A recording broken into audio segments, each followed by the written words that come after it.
I guess a lot of people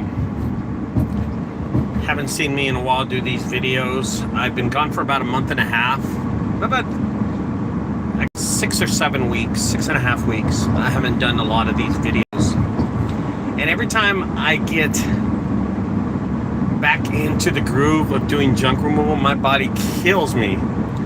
For instance, this morning, I pulled my upper back. It was just horrible. It just pulled my upper back. It was the worst thing ever.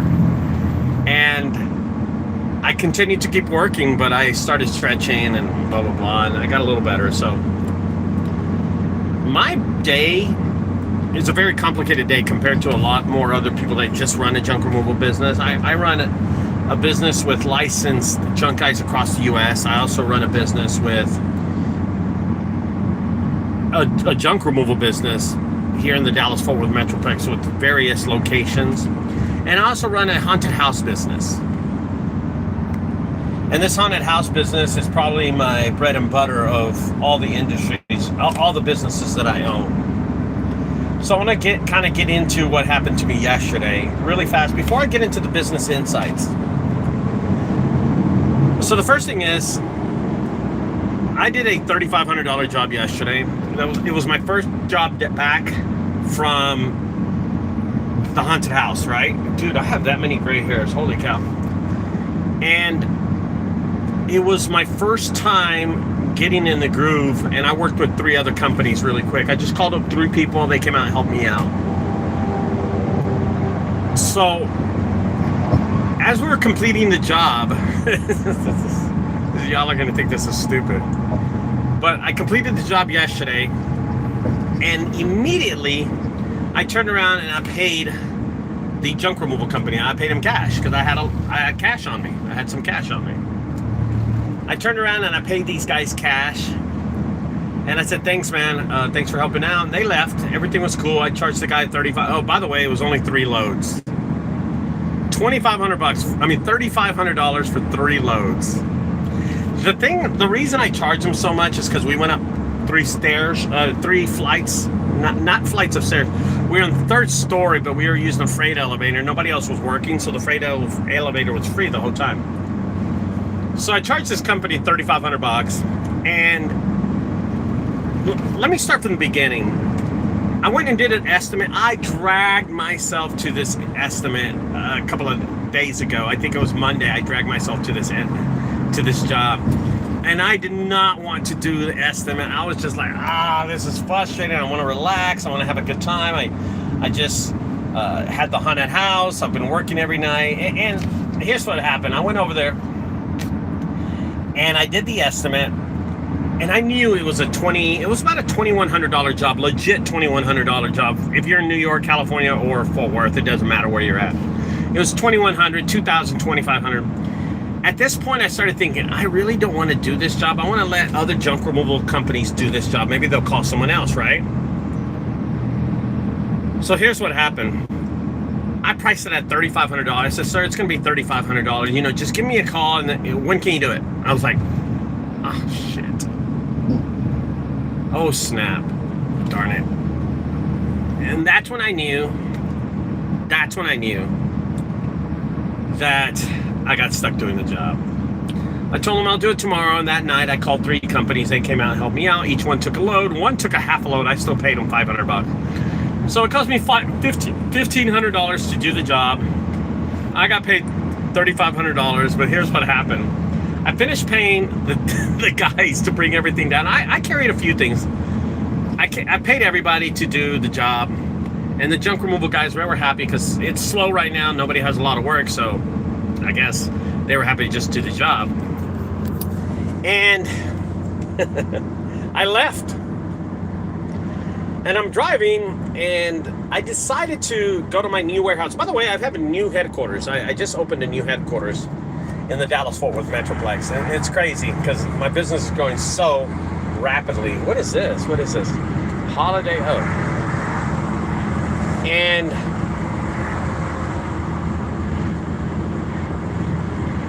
I was driving, and a couple hours went by. I went to my new warehouse, and I'll show you pictures and videos of the new warehouse.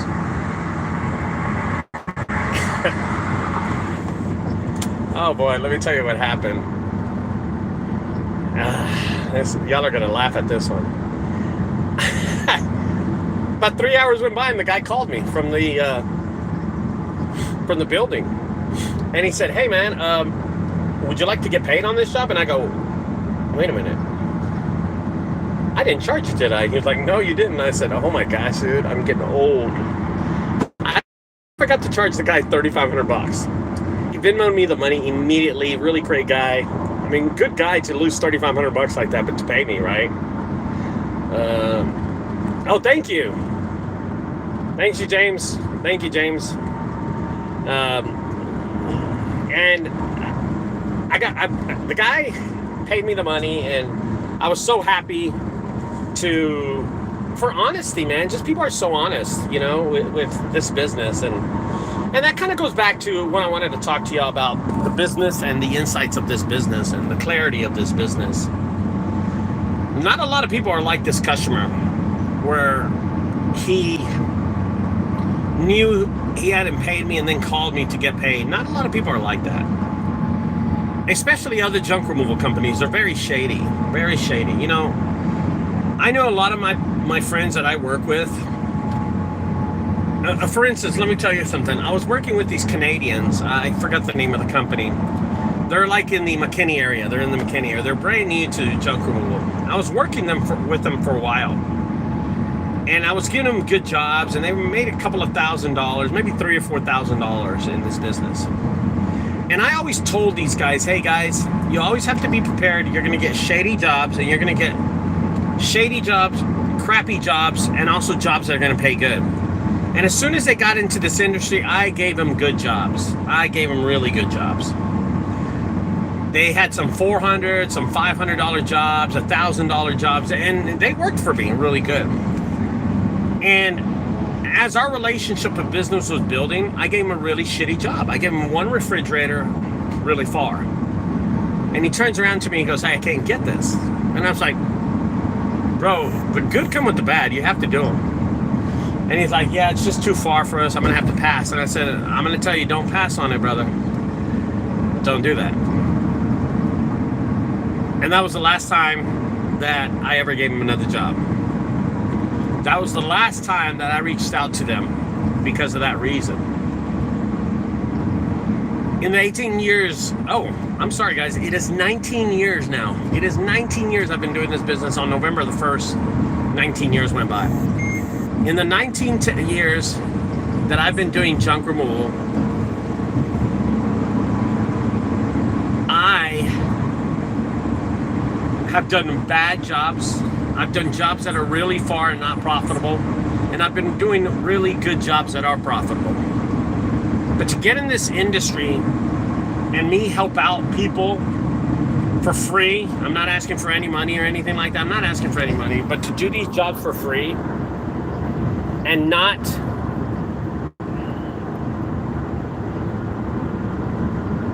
get paid back on them, that's a hard pill to swallow. But I do it all the time to a lot of people. And these guys got one refrigerator removal that was way out of their way and they couldn't do it. That's crazy. You know what I mean? That's crazy. You ask a great question. I'm going to answer this question. Mask off M4M. I'm glad you asked that question. So, if I'm 19 years, why haven't you retired yet making so much money? I'm gonna tell you the exact reason why. I'm 50 years old right now. My dad did not retire until he was 71. He didn't retire. And I remember my father, he would beg me at 71 years old to take him to work with him. This is a personal thing to me. This has nothing to do with how much money I make. This is just personal to me. So I want to explain this to you. And I'm going to do a long video of this because I get a lot of people ask me that question, right?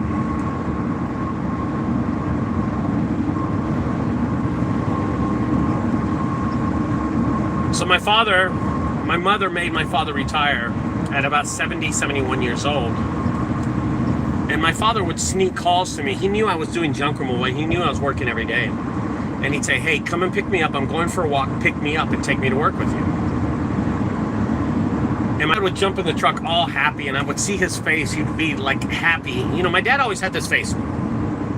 If he was happy, this was his face. If he was mad, this was his face. But when he got in his truck, he'd go.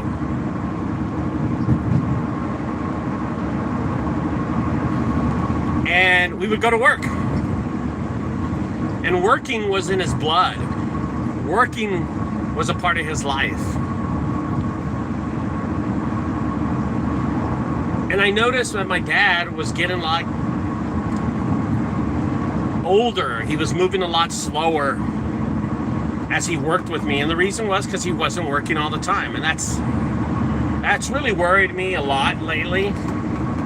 That I don't want to slow down because my body will stop and lock up on me. And I don't think y'all understand this. If you're young, you don't understand this, but you're going to reach a certain age in your life where your body, you're like questioning your body, what the hell's going on with me? Because, man, it hit me hard. At the age of like 45, I started just having a hard time. And now that I get older, I want to stay in the game. I don't want to give up, because I don't want to be like my father. He was so happy to work. I want to be working until I choose not to work, and then I want to be an old man. I'm only 50.